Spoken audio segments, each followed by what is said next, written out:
How to fix CapCut Network Error on PC.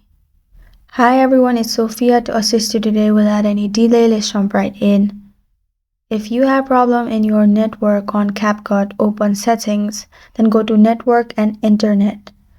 You'll find VPN option on the left side. Click on Add a VPN connection.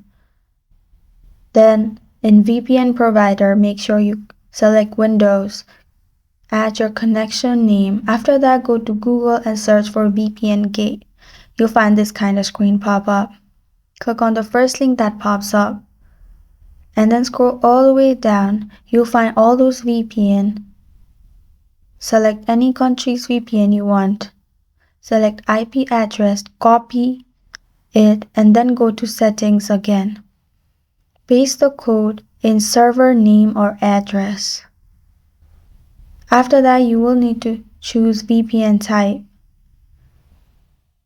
You need to add username and password. Go to Google again, and then you will find username and password on top. As you can see, username VPN and password VPN.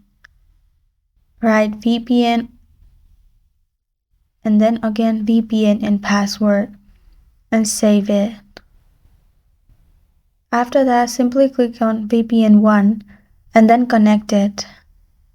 After it's connected, open your CapCut and your problem will be fixed. And that's how you fix CapCut Network Error on PC. Thank you for joining me today. If this video helps you out, please leave a like and subscribe for more. Got a question or want to suggest a topic? Comment below. I'm Sophia signing off. Until next time.